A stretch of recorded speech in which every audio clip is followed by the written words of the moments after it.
صل على سيدنا ومولانا محمد وعلى سيدنا علي وسيدتنا فاطمة وسيدتنا زينب وسيدنا حسن وسيدنا حسين وعلى آله وصحبه وبارك وسلم. اللهم صل على سيدنا ومولانا محمد صاحب التاج والمعراج والبراق والعلم دافع البلاء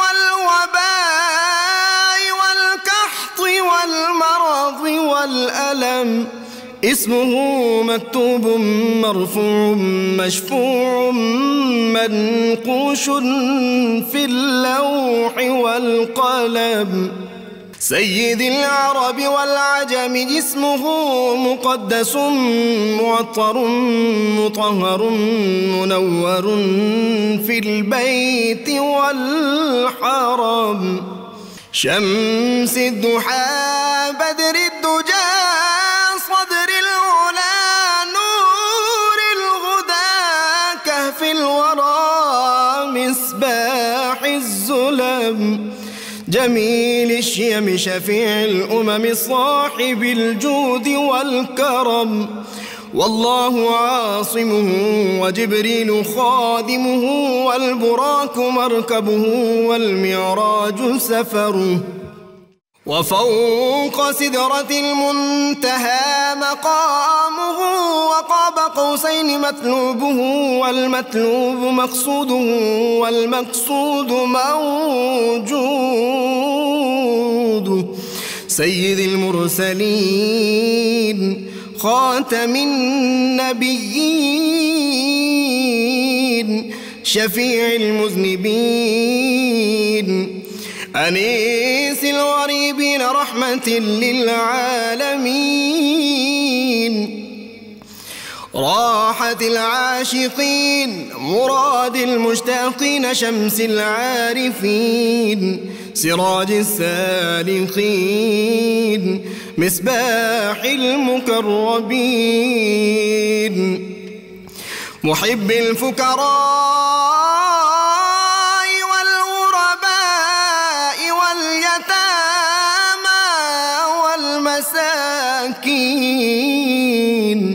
سيد الثقلين نبي الحرمين إمام القبلتين وسيلتنا في الدارين صاحب قاب قوسين محبوب رب المشرقين ورب المغربين جد الحسن والحسين مولانا ومولى الثقلين سيدنا أبي القاسم محمد بن عبد الله نور من نور الله يا أيها المشتاقون بنور جماله بلغ العلا بكماله كشف الدجى بجماله حصنت جميع خصاله صلوا عليه وآله وأصحابه وسلموا تسليما وسلم اللهم صل على سيدنا ومولانا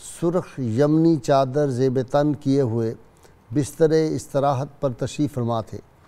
آنکھیں محو خواب تھی اور دل بیدار۔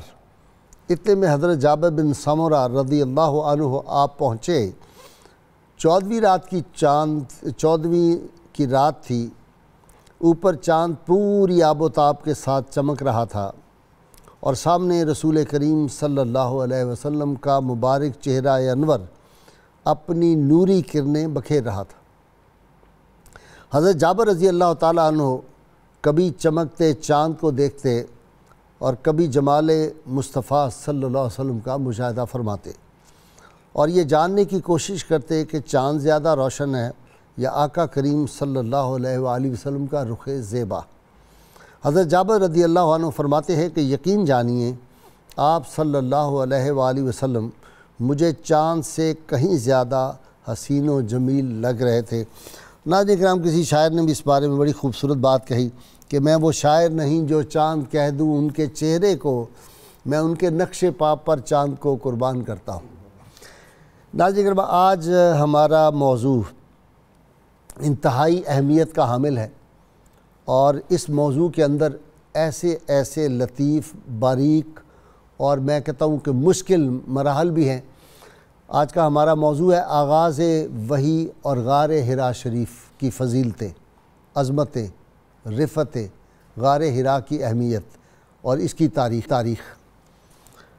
ناظرین کرام، حضور سید عالمین صلی اللہ علیہ وسلم کا وہ ارشاد گرامی اول ما خلق اللہ نوری، اللہ کریم نے سب سے پہلے میرے نور کو پیدا کیا۔ تخلیق اول کے وقت ہی رب کے حسن انتخاب میں اور قسام ازل نے اپنے محبوب کریم صلی اللہ علیہ وسلم کے نور کو پیدا کر دیا اور یہ طے ہو گیا تھا کہ خاتم النبیین صلی اللہ علیہ وسلم ختم نبوت کا جو تاج و تخت ہے وہ رسول اللہ صلی اللہ علیہ وسلم کو عطا کر دیا جائے گا۔ یہ نور پاک مختلف مراحل سے ہوتا ہوا، مختلف نسلوں سے ہوتا ہوا، مختلف زمانوں سے ہوتا ہوا، آخر اس کا اظہار جو تھا وہ گوشہ نور غار حرا میں ہوا۔ میں غار حرا کو گوشہ نور کہتا ہوں یا گوشہ انوار، اس سے بھی بہتر لفظ ہے۔ غار حرا کی خلوت جو تھی وہ ایک وقت آیا جب جلوت میں بدل گئی اور اللہ کے محبوب صلی اللہ علیہ وسلم کی ظاہری حیات جب 40 برس کی ہوئی تو پھر جبریل امین جو تھے وہ کلام الہی لے کر آپ صلی اللہ علیہ وسلم کی خدمت اقدس میں حاضر ہوئے۔ جو کلام اگر پہاڑوں پہ نازل کیا جائے تو قرآن کہتا ہے لَوْ أَنزَلْنَا هَذَا الْقُرْآنَ عَلَى جَبَلٍ لَرَأَيْتَهُ خَاشِعًا مُتَصَدِّعًا مِنْ خَشْیَةِ اللَّهِ، اگر اس کلام کو پہاڑوں پہ نازل کرتے تو خشیت الہی سے اور اس بار سے پہاڑ جو تھے وہ ریزہ ریزہ ہو جاتے۔ ناظرین کرام، یہ قلب مصطفیٰ صلی اللہ علیہ وسلم تھا جس پہ اللہ کا کلام نازل ہوا۔ یہ وحی جو تھی یہ کس طرح کی تھی؟ وحی کی اقسام کئی ہیں، وحی جو ہے جلی ہے، وحی خفی ہے، وحی مطلوع ہے، وحی غیر مطلوب ہے۔ یہ ساری باتیں جو ہیں یہ آج ہم اس پہ ڈسکشن کریں گے، لیکن ظفر علی خان یاد آتے ہیں، بڑی خوبصورت بات کیا گیا، وہ شمع اجالا جس نے کیا 40 برس تک غاروں میں، ایک روز چمکنے والی تھی سب دنیا کے درباروں میں، اور جو فلسفیوں سے حال نہ ہوا اور نکتہ وروں سے کھل نہ سکا، وہ راز ایک کملی والے نے بتلا دیا چند اشاروں میں۔ یہ جو راز تھا، یہ جو غار حرا کی خلوتیں تھی، وہاں آپ صلی اللہ علیہ وسلم کس طرح عبادت کرتے تھے۔ اور غار حرا کے بارے میں ایک بات اور عرض کر دوں ناظرین کرام کہ سیدنا عبد المطلب رضی اللہ تعالیٰ عنہ حضور سید عالمین صلی اللہ علیہ وسلم کے دادا جان، جب ابرہہ نے آ کے حملہ اور کعبۃ اللہ کو گرانے کی کوشش کی تھی اور مکہ مکرمہ میں حملہ آور ہوا تھا، تو اس وقت آپ اسی غار حرا میں چلے گئے تھے اور جہاں جا کے اللہ کی بارگاہ میں دعا مانگی تھی۔ اور پھر ایک صوفیانہ بات یہاں عرض کر دوں کہ حضرت عبدالعزیز دباغ رحمۃ اللہ علیہ کہتے ہیں کہ وہ جو دیوان صالحین، اقطاب عالم، اقطاب اور اولیاء کرام اور غواص عالم جو ہوتے ہیں، ان کی جو ایک خاص مجلس ہوتی ہے وہ بھی غار حرا کے اندر آج تک ہوتی ہے، مستقل ہوتی ہے، سوائے اس کے کہ آپ نے لکھا کہ سوڈان میں ایک جگہ ہے جہاں کبھی کبھار ہوتی ہے، لیکن مستقل۔ اور پھر فرمایا کہ سرکار مدینہ صلی اللہ علیہ وسلم کی آمد بھی ہوتی ہے، جو اولیاء کرام دنیا سے چلے گئے ان کی بھی آمد ہوتی ہے۔ سیدنا عبدالعزیز دباغ رحمۃ اللہ علیہ، جو لوگ تاریخ سے واقف ہیں، تصوف کی اور علمی تاریخ سے، وہ جانتے ہیں کہ وہ امی درویش تھے، اور ان کی کتاب جو الابریز ہے وہ تمام جو اہل علم ہیں ان کی مطالعہ میں رہتی ہے۔ اس کی 2 میں نے آپ کو کوٹیشن سنانی ہیں، اور میں صبح سے ان کے قابو میں ہوں۔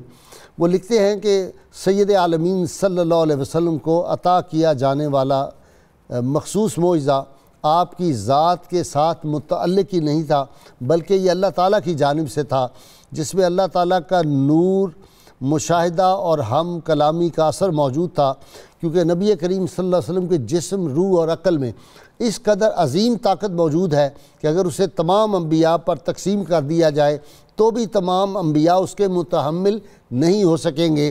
یہی وجہ ہے کہ آپ صلی اللہ علیہ وسلم کو ایک مخصوص معجزہ عطا کیا گیا جو دیگر انبیاء کے معجزات سے مختلف ہے، اگرچہ دیگر انبیاء کو عطا کیے جانے والے معجزات اس قدر عظیم ہیں کہ ان میں سے کسی ایک کے ذریعے سارے انسانوں کو مومن بنایا جا سکتا ہے، لیکن نبی اکرم صلی اللہ علیہ وسلم کا معجزہ ان سب پر فوقیت رکھتا ہے، کیونکہ یہ اللہ تعالیٰ کی طرف سے نازل ہوا۔ وہ حسن یوسف دم عیسیٰ ید بیضا داری، آنچ خوبہ ہما دارن تو تنہا داری۔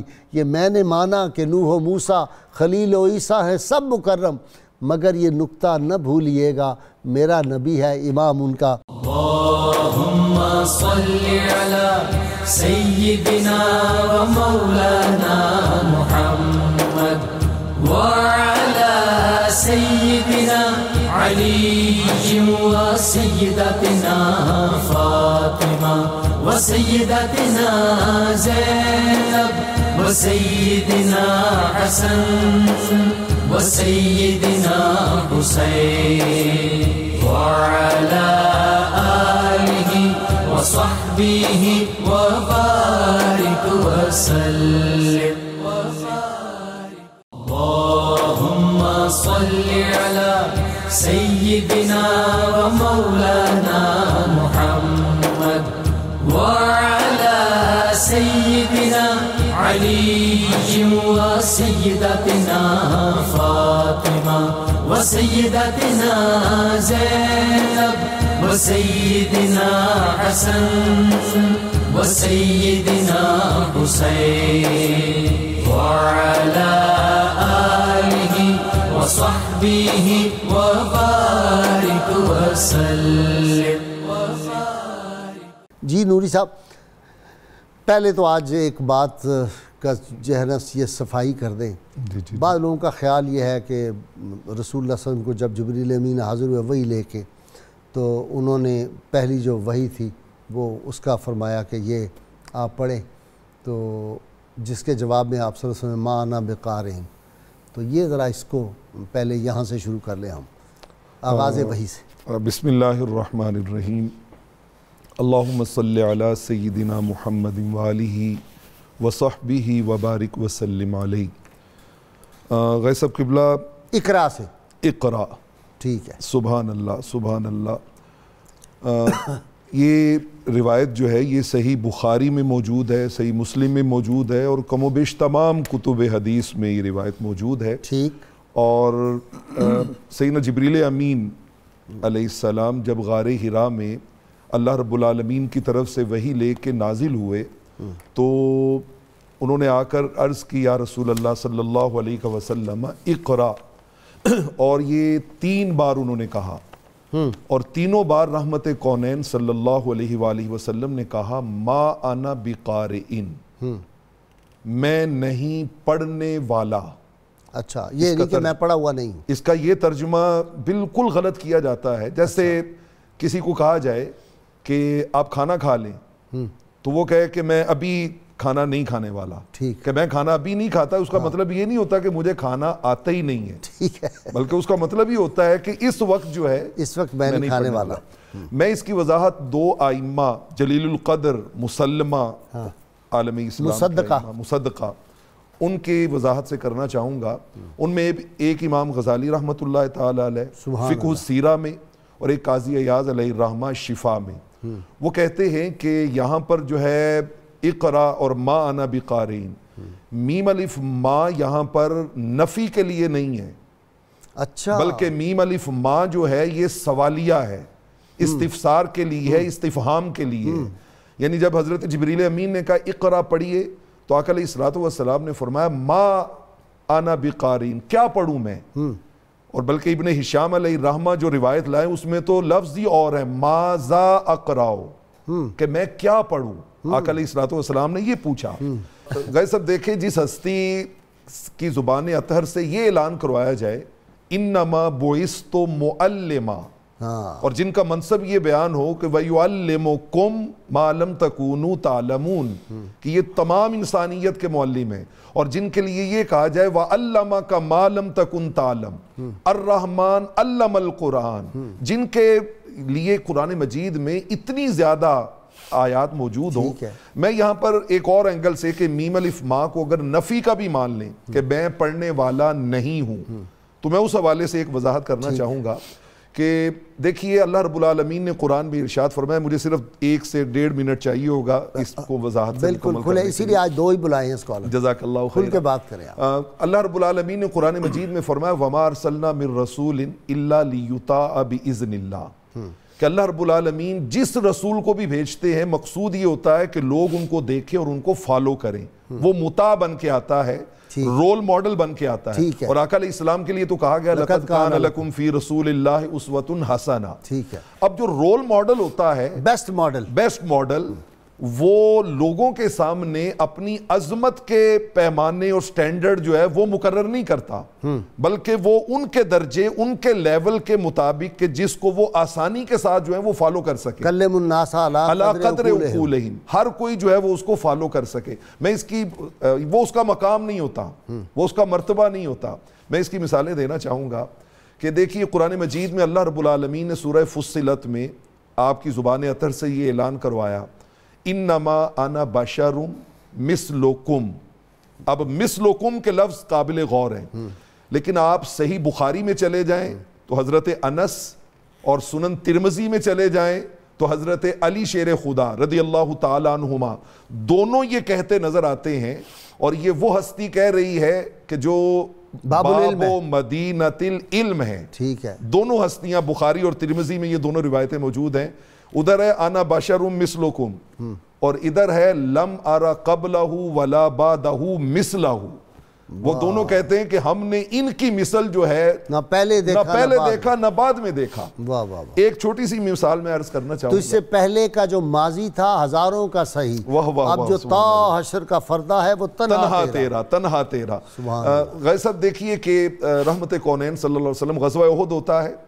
میں عرض کر رہا ہوں کہ نبی کا عمل تعلیم امت کے لیے ہوتا ہے، تعلیم امت کے لیے، چونکہ اس نے رول ماڈل ان کے لیے بننا ہوتا ہے۔ غزوہ احد ہے، آقا علیہ الصلوۃ والسلام کے دندان مبارک جو ہیں وہ شہید ہوتے ہیں، آپ کا دندان کا کچھ حصہ جو ہے، اور اس سے صحابہ کہتے ہیں حسن اور بڑھ گیا تھا، 2 آتشہ ہو گیا تھا، تو آپ کا مبارک خون جو ہے وہ بہتا ہے، نور جو ہے وہ بہ رہا ہے، اور بلکہ صحابہ اکرام کہتے ہیں کہ حضرت علی شیر خدا رضی، صحیح مسلم کی روایت ہے، وہ اپنی ڈھال کے اوپر پانی لالا کے تو اس کے اوپر گراتے ہیں اور خون مسلسل بہتا جا رہا ہے، اور حضور علیہ الصلوۃ والسلام فجعل یمسح دمہ عن وجہہ وقال کیف یفلح قوم یخضبون دم وجہ رسول اللہ صلی اللہ علیہ وسلم۔ اب یہ ہے رول ماڈل بننے کے لیے مثال، ٹھیک، اور مقام کیا ہے کہ حضرت انس رضی اللہ تعالیٰ عنہ، صحیح بخاری صحیح مسلم میں ہے کہ ہم آقا علیہ الصلوۃ والسلام کے سینہ اطہر پر سوئی سے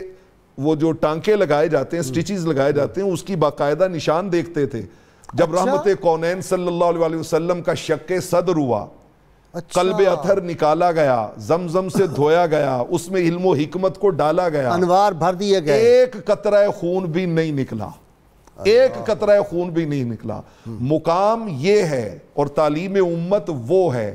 تو یہ جو ما انا بقارئین اور یہ سارا پروسیس جو ہے زملونی خشیت علی نفسی، در حقیقت قیامت تک آنے والے داعیان امت کے لیے ایک رول ماڈل بننا تھا کہ جب تمہارے اوپر کوئی بھاری ذمہ داری آئے تو اس کو کیسے تم نے لینا ہے، کیسے اس کے اوپر جو ہے وہ, تاکہ تم نظر اٹھا کے دیکھو تو تمہیں اس اسوہ حسنہ میں اس کے لیے بھی رہنمائی موجود ملے. اچھا جی, آغاز وحی جی جو ہوتا ہے وہی بات آگے بڑھاتے ہیں. اچھا بہت مختصر 2-3 فکروں میں بتا دیں یہ وحی کی قسمیں ہیں, یہ کیا کیا ہے؟ جی بسم اللہ الرحمن الرحیم. اللہم صلی علی سیدنا محمد وآلہ وصحبہ وبارک وسلم. یاد جب خلوت خورشید حرا آتی ہے, واہ واہ واہ, یاد جب خلوت خورشید حرا آتی ہے, گوشہ قلب سے اقرا کی صدا آتی ہے. سبحان اللہ سبحان اللہ. یہ موضوع ایسا تھا کہ سنتے ہی مجھے یہ مطلع نعت کا یاد آیا. وہی جو ہے غازی صاحب لغت میں تو کہتے ہیں کہ یہ اشارہ ہے, کنایہ ہے, تعریض ہے, ٹھیک ہے, اور یہ آنکھوں سے بھی ہو سکتا ہے, اعضاء سے بھی ہو سکتا ہے, ایک ایسا خفی اشارہ بھی ہو سکتا ہے جو صرف میرے اور آپ کے درمیان ہو, اور تیرے پیغام کسی نامہ و قاصد کے بغیر پہنچے میرے دل تک اور سارے کے سارے پہنچے. یہ کیفیت جو ہے اہل لغت نے لکھی. جو اصطلاح شرع ہے وہ کہتی ہے کہ اللہ جب اپنے نبی سے بات کرتا ہے اور کلام کرتا ہے اس کو وحی کہتے ہیں. اب یہ وحی جو تھی ویسے تو ایک علامہ حلیمی ہیں, انہوں نے تو 46 قسمیں اس کی لکھ دی ہیں. اللہ, اچھا جی. وہ کہتے ہیں کہ آگے یعنی وحی جو ملکی ہے, جو فرشتے کے ذریعے وحی ہوتی ہے, ایک وحی قلبی ہے جو اللہ تبارک و تعالیٰ براہ راست اس کلام نفسی کو, قدیمی کلام کو اپنے نبی کے دل میں ودیت فرما دیتا. سبحان اللہ. اور ایک کلام وہ ہے جو اللہ تبارک و تعالیٰ فرشتے کے ذریعے اپنے نبی سے کرتا ہے, جو معروف ہے. ایک وہ جو گھنٹیوں کی آواز, جی وہی, وہ جو گھنٹیوں کی آواز ہے نا, وہ یہی ہے جب براہ راست کرتا. ٹھیک ہے, ٹھیک ہے. وہ جو, اور اسی کو صحابہ کرام فرماتے ہیں, اور ام المومنین سیدہ عائشہ صدیقہ رضی اللہ عنہ فرماتی ہیں کہ سب سے زیادہ ثقالت کی کیفیت اس وقت ہوتی تھی جس میں 2 تھیں, ایک تو گھنٹیوں کی آواز ہے, اور ایک سیدنا عمر فاروق رضی اللہ عنہ کہتے ہیں آپ کے چہرہ مبارک کے ارد گرد ہمیں ایک ایسی بنبناہٹ کی آواز سنائی دیتی جیسے شہد کی مکھیوں کے چھتے سے آواز آتی ہے, اور وہ کبھی کبھی آپ کے قریب بیٹھے ہوئے دوسرے لوگوں کو بھی آتی, اصحاب تک اس کا انعکاس ہوتا تھا اس فیض کا, اور وہ ریفلیکٹ ہوتا تھا وہ وحی کا نور. کبھی جبریل نظر آ جاتے تھے صحابہ کو بھی, صحابہ میں اسی بات نے زیارت کی جی, اور کبھی وہ نہیں نظر, کبھی انسانی شکل میں آتے ہوتے جبریل ہی تھے. وہ تو حضرت داہیہ کلبی رضی اللہ تعالیٰ عنہ کے بارے میں ہے کہ وہ اس وقت کے خوبصورت ترین انسان تھے, اس لیے اس شکل میں آیا کرتے تھے, اور بڑی نورانی. میں نے ان کے مزار پہ حاضری بھی دیا دمشق میں, حضرت داہیہ کلبی رضی اللہ عنہ جو سفیر رسول بھی رہے. تو اور یہ ایسا ہوا کہ داہیہ کلبی رضی اللہ تعالیٰ عنہ یعنی جبریل ہی تھے اصل میں. تو ام المومنین فرماتی ہیں کہ آپ صلی اللہ علیہ وسلم جب اندر تشریف لائے نا, میں حجرے سے دیکھ رہی تھی, تو میں نے کہا حضور کافی دیر آپ اس گھوڑے کے پاس کھڑے داہیہ کلبی سے باتیں کرتے رہے, تو خیریت تھی؟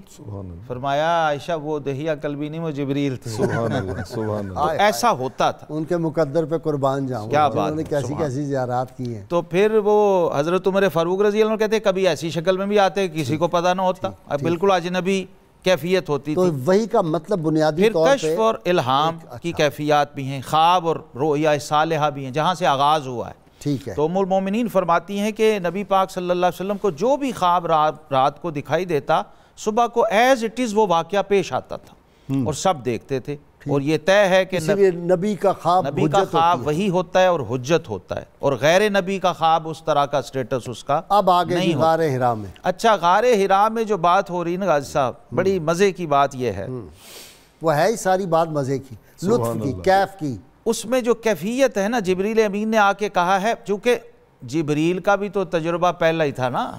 سبحان اللہ. اس بارگاہ میں جی, اس بارگاہ میں تو سب انبیاء کے پاس آتے رہے, وہ سب انبیاء کے پاس تو گئے ہیں اسی انداز سے. اس انداز سے تو کبھی وہی کسی نبی پہ گئی نہیں. ٹھیک ہے. جیسے رسول اللہ صلی اللہ علیہ وسلم پہ گئی ہے. 23 سال مسلسل کب رب نے کسی نبی سے کلام کیا ہے؟ سبحان اللہ. جی, اور اس میں واسطہ جبریل کو بنایا, اور کلام بھی ایسا, اور کلام یہی تو آج سمجھنا ہے, یہی نقطہ سمجھنا ہے آج, سب کلاموں کا سردار, کہ وہ کلام قدیم ہے. غازی صاحب کاش ہمیں اس نیچر کی سمجھ آ جائے. اقبال نے کہا تھا آن کتاب زندہ قرآن حکیم, حکمت وہ لا یزال استو قدیم. یہ جو قدیم ہے کاش اس امت کو سمجھ آ جائے, ٹھیک, تو سارے مسئلے حل ہو جائیں. آج سمجھائیں. وہ کہتے ہیں فاش گوئے ماں چے در دل مزمرست, ان کتابیں نیست چیزیں دیگرست. یہ تمہاری سہولت کے لیے بک شیپ میں بھیجی ہوئی ہے. حقیقت میں تو قرآن کہہ رہے قد جاءکم برہان من ربکم وانزلنا الیکم نورا مبینا. یہ ٹیکسٹ اور عبارت اور گتا اور کاغذ اور سیاہی یہ سب بعد میں آئے ہیں۔ رب کریم خود نور ہے، سب مانتے ہیں، اللہ کا کلام نور ہے، قرآن کی نص ہے، جبریل نور ہیں، یعنی جس نے بھیجا وہ نور، جو بھیجا وہ نور، جس کے ذریعے بھیجا وہ نور، اول ما اور جس خلق کی اللہ طرف نوری، بھیجا۔ بے شک قاضی صاحب لاجک اور منطق یہاں آ کے رک جاتی ہے۔ کیسے ہو سکتا ہے کہ کوئی عام درزی نہیں مخمل میں ٹاٹ کا پیبند لگاتا، یہ سمجھ آنے کے نور لیے ہے، نا نور کو بھیج رہا ہے، نور کے ذریعے بھیج رہا ہے، اور کہتے ہیں فَإِنَّهُ نَزَّلَهُ عَلَىٰ قَلْبِكَ، وہ آپ کے قلب اقدس پہ نازل ہوا ہے۔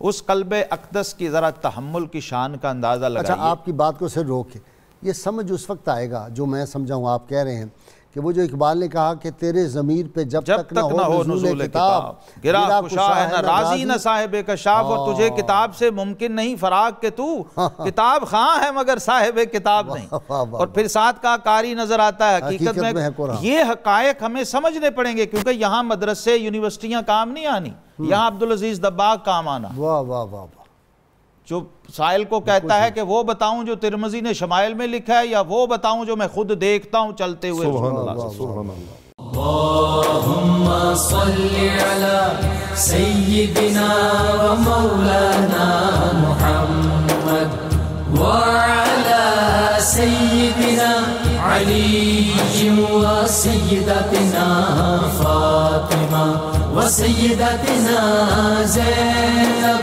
وسيدنا حسن وسيدنا حسين وعلى آله وصحبه وبارك وسلم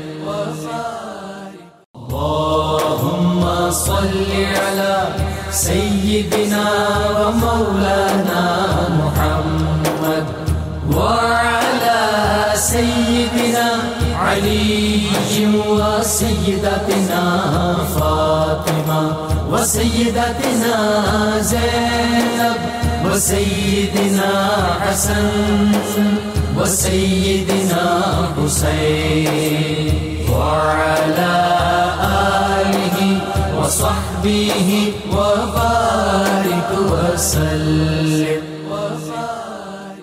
غار حرا کی نزاکتیں، لطافتیں، انوار اور وہاں کی کیفیات، اس کو بیان کرنے کے لیے جب تک آدمی کی ذہن اور فکر میں غار حرا کا وہ جو پتھر اور بتا کی مٹی نہ ہو، اس وقت تک یہ بات سمجھ نہیں آتی۔ اس لیے اقبال نے کہا تھا خیرہ نہ کر سکا مجھے جلوہ دانش فرنگ، سرما ہے میری آنکھ کا خاک مدینہ و نجف۔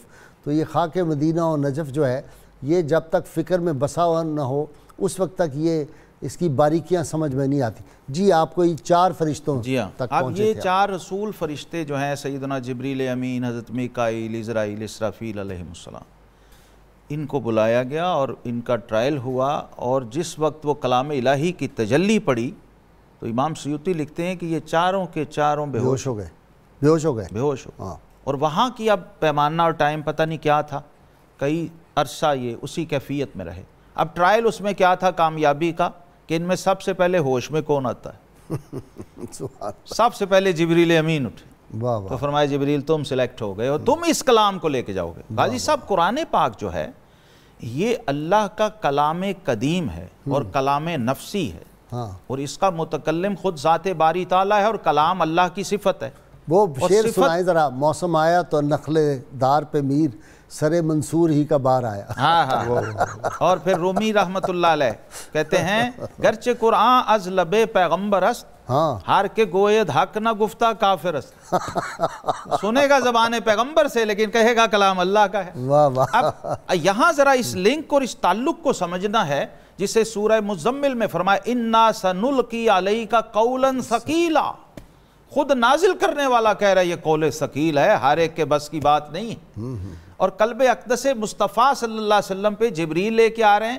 مجھے تو غازی صاحب یہ بھی لگتا ہے کہ یہ قرآن کے جو بتدریج آنے میں اور تھوڑا تھوڑا آنے میں ایک بہت بڑی حکمت ہے۔ ایک ہی بار قرآن کا تو تحمل ہی ممکن نہیں تھا، کوئی نہیں برداشت، اس لیے آیا ہے تھوڑا تھوڑا آیتیں آئیں، پھر بڑی صورتیں آئیں، اور آقا کریم علیہ الصلوۃ والسلام کی مناسبت وہی جو بڑھتی گئی ہے، پھر ایسا بھی ہوتا تھا کہ بستر پہ بھی وہی آ رہی ہے، دوران نماز بھی وہی آ رہی، لیکن ابتدا کی کیفیت جو ہے وہ بڑی سمجھنے کی ہے، اور یہیں سے صوفیاء نے لیا، اور عوارف المعارف میں شیخ و شیوخ نے لکھا کہ یہ جو خلوت ہے اس کا تعلق معرفت و مشاہدے کے ساتھ بہت گہرا ہے، اور یہ جو تخلیقی پروسیس ہے یہ ہمیشہ تنہائی اور خلوت مانگتا ہے، اس لیے صوفیہ کرام اپنے ابتدائی زمانوں میں خلوت اختیار کرتے ہیں تاکہ ذات باری تعالیٰ کے ساتھ وہ جو لنک ہے اس کے اندر غیر کی کوئی مداخلت نہ رہے۔ اسی کشمکش میں گزری میری زندگی کی راتیں، کبھی سوز و ساز رومی، کبھی پیچ و تاب راضی۔ یہ اس کو ہمیں غازی صاحب کو خط آنا ہو، کوئی ای میل آنی ہو تو ہم کیسے بے چین ہوئے ہوتے ہیں، تو یہاں تو براہ راست وحی الہی آ رہی، محبوبوں کی آنی ہو، تو محبوبوں کی ذات باری تعالیٰ کی، اللہ تبارک و تعالیٰ کا وہ کلام آنے لگا ہے جو آخری کلام ہے جس پہ کلام ختم ہونا ہے۔ اب نبی کریم علیہ السلام کو جب رب فرماتے ہیں نا الم نشرح لک صدر، یہ بھی اس کے ساتھ جڑی ہوئی چیز ہے۔ اچھا، اس کے ساتھ ہے جی بے شک۔ دیکھیے اس کے لیے وہ شرح صدر چاہیے تھا۔ انبیاء کرام علیہم الصلوات و تسلیمات سے جب آپ کمپیریزن کرتے ہیں خاتم النبیین صلی اللہ علیہ وسلم کا، تو اس میں ایک خصوصیت یہ بھی ہے کہ جو شرح صدر آپ کو ملا ہے وہ کسی اور کے پاس نہیں تھا۔ خاتم النبیین اور ختم نبوت کا تاج آپ صلی اللہ علیہ وسلم کے سر پہ اس لیے بھی سجا ہے کہ وہ وسعت جو آپ صلی اللہ علیہ وسلم کو حاصل تھی کلام الہی کے متحمل ہونے کے لیے وہ کسی اور کو تھی نہیں، پہاڑوں کو نہیں تھی، زمینوں آسمانوں کی نہیں تھی۔ کوئی ان کے بعد نبی ہوا نہیں، ان کے بعد کوئی نہیں، کہ خدا نے خود بھی تو کہہ دیا نہیں ان کے بعد کوئی نہیں، بجز ان کے رحمت ہر زمان کوئی اور ہو تو بتائیے، نہیں ان سے پہلے کوئی نہ تھا نہیں ان کے بعد کوئی نہیں۔ واہ واہ واہ، سبحان اللہ سبحان اللہ۔ غازی صاحب حقیقت یہی ہے کہ وہ آپ کہا کرتے ہیں نا کہ جہاں جہاں سے وہ گزرے، جہاں جہاں ٹھہرے وہی مقام محبت کی جلوہ گاہ بنے۔ بدقسمتی ہے کہ آج کے اس دور میں بعض لوگوں کو محبت کی جلوہ گاہ وہی مقام دکھائی دیتے ہیں اور بعضوں کو کچھ بھی دکھائی نہیں دیتا، اور وہ انہیں معاذ اللہ پتھر سے تعبیر دیدہ کور کو کیا نظر آئے کیا دیکھے۔ بے شک ایسے ہی ہے۔ میں یہاں پر چونکہ غار حرا بھی ہمارے موضوع کا حصہ ہے تو میں اس کے حوالے سے دو تین باتیں عرض کرنا چاہوں گا۔ امام ازرقی علیہ الرحمہ اخبار مکہ میں اس روایت کو لائے ہیں کہ جب اللہ رب العالمین نے وہ پہاڑ پہ اپنی تجلی فرمائی نا جی، کوہ طور پہ حضرت موسیٰ علیہ السلام کے لیے، تو اس میں لفظ ہیں فطارت لطلعتہ ثلاثۃ اجبل، اس تجلی سے وہ پہاڑ جو تھا وہ اس میں سے 3 پہاڑ جو تھے وہ پہلے نکلے اور اڑتے ہوئے وہ شہر مکہ میں پہنچے۔ اچھا، اور 3 ہی پہاڑ وہاں سے نکلے اور وہ اڑتے ہوئے شہر مدینہ میں پہنچے، شہر مدینہ میں پہنچے۔ سبحان اللہ۔ شہر مکہ میں کون کون سے تھے؟ ایک یہ ہرا والا جبل النور، دوسرا وہ غار سور والا جبل سور، اور تیسرا جبل سبیر، اور مدینہ طیبہ میں کون سے پہنچے؟ ایک جبل احد، ایک جبل ورقان، اور تیسرا جبل دراری، اس طرح کا اس کا نام ہے۔ تو یہ جو پہاڑ ہیں یہ اصل میں اللہ رب العالمین کی تجلی کی جلوہ گاہ ہیں، اور ایک بڑی دلچسپ بات، جلوہ گاہ محبت۔ امام قسطلانی نے المواہب اللدنیہ میں یہ بات لکھی کہ یہ جو جبل النور تھا، غار حرا والا پہاڑ، یہ اصل میں سیدنا عبد المطلب حضور کے جو دادا جان ہیں ان کی ملکیت تھا۔ اچھا، ارے واہ واہ واہ، یہ کیسی بات کر دی آپ نے، سبحان اللہ۔ یہ باقاعدہ المواہب میں موجود ہے، اور فتح الباری میں امام ابن حجر اسقلانی نے بھی اس کو لکھا ہے کہ یہ ان کی ملکیت تھا، اور حضور کے جو چچا تھے انہوں نے آقا علیہ الصلوۃ والسلام کی جو آپ کے دادا کی نگاہوں میں ایک پیار محبت شفقت تھی نا، انہوں نے اس سے وڈرا کر لیا ہوا تھا۔ حالانکہ حق جو ہے وہ اولاد کا بنتا تھا، لیکن انہوں نے یہ آقا علیہ الصلوۃ والسلام کو ہی دے دیا ہوا تھا، تو رحمت کونین صلی اللہ علیہ وسلم اس پہ تشریف لے کے جایا کرتے تھے۔ اچھا، بعض ذہنوں میں یہ خیال آتا ہے کم علمی کے سبب کہ اس غار پہ پہلا سوال ہی ذہن میں یہ پیدا ہوتا ہے کہ بس حضور علیہ السلام پر وحی اتری اور اس کے بعد آقا علیہ الصلوۃ والسلام جو ہے وہ کبھی وہاں تشریف نہیں لے گئے، ایسا نہیں ہے۔ صحیح مسلم کی روایت ہے حضور علیہ الصلوۃ والسلام 7 صحابہ کے ساتھ اس پہاڑ پر دوبارہ تشریف لے کے گئے، اور اس میں لفظ آتے ہیں کہ جب جیسے احد میں وہ ایک وجد کی کیفیت آئی تھی نا، ایسے ہی اس میں بھی وجد کی کیفیت آئی، اور آقا علیہ الصلوۃ والسلام نے فرمایا اسکن یا ہرا، واہ واہ واہ واہ، ما علیک الا نبی صدیق و شہید.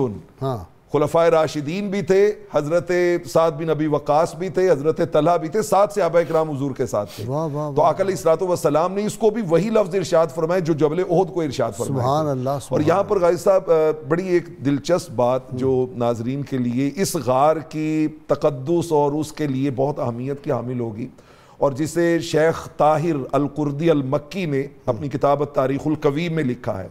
انہوں نے کہا جب اللہ رب العالمین نے اپنا گھر ان اول بیت وضع للناس یہ بنانا چاہا تو خالق ذوالجلال نے اس لمحے ملائکہ کو حکم دیا کہ اس کی بنیادوں میں جو پتھر لا کے تم نے ڈالنے ہیں نا وہ اسی جبل النور کے لا کے ڈالنے. اچھا، فرمایا وہاں سے انہوں نے وہ پتھر لیے اور وہ آ کے انہوں نے فی اساس الکعبۃ المعظمۃ یاخذون حجارہا وہ پتھر لا کے انہوں نے یہاں پہ ڈالے.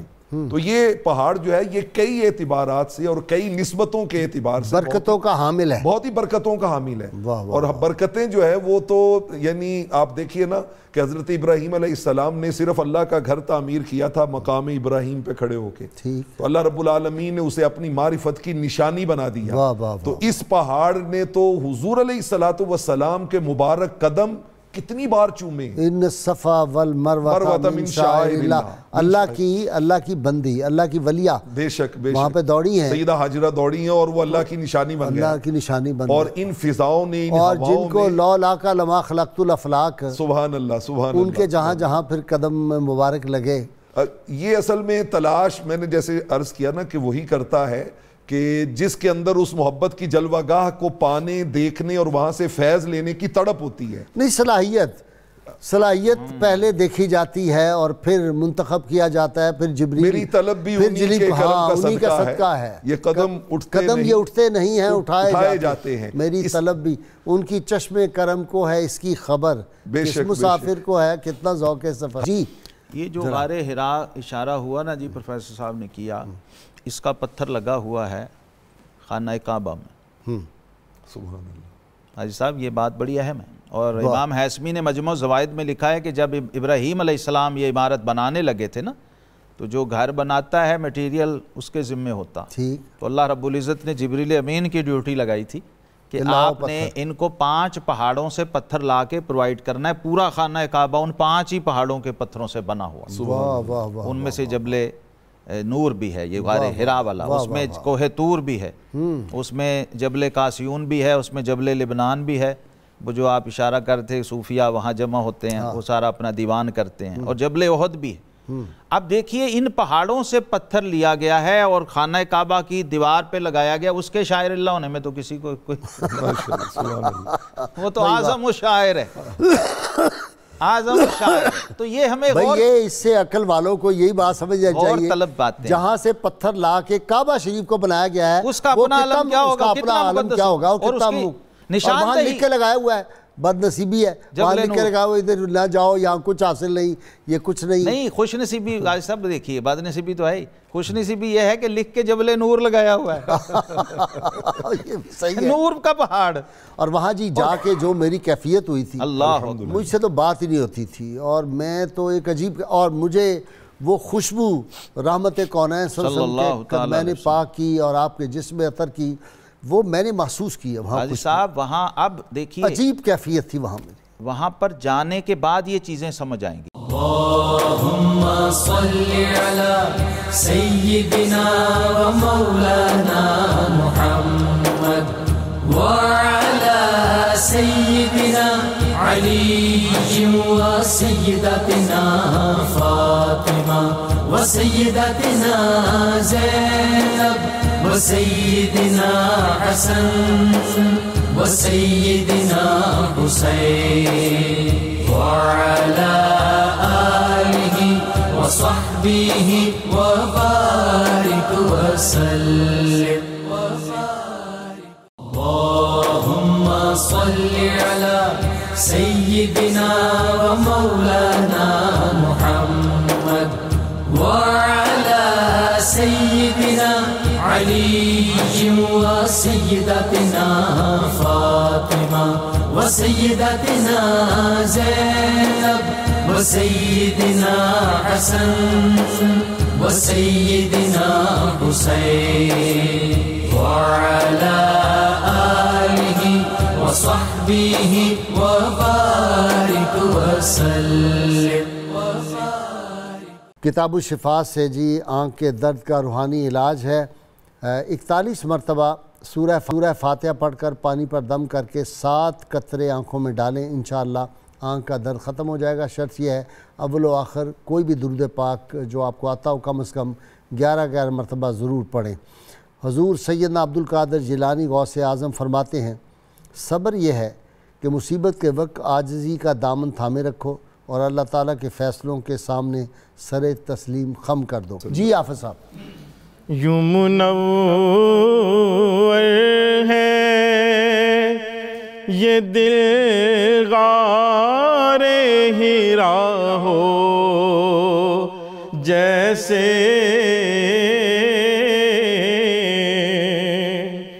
یوں منور ہے یہ دل غار ہیرا ہو جیسے اس کے اندر کوئی مہتاب رہا ہو جیسے اس کے اندر کوئی مہتاب رہا ہو جیسے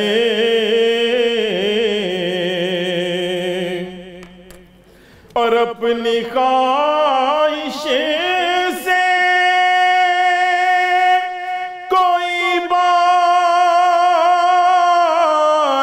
نہ منہ سے نکلی وہ تیرا فرمان ہی فرمان خدا ہو جیسے تیرا فرمان ہی فرمان خدا ہو جیسے تیرا فرمان ہی اور سینکڑوں چاند لیے پھرتا ہے پیشانی میں آسماں تیرے ہی کوچے کا گدا ہو جیسے آسماں تیرے ہی کوچے کا گدا ہو جیسے اور انگنت صدیوں سے مصروف ثنا ہو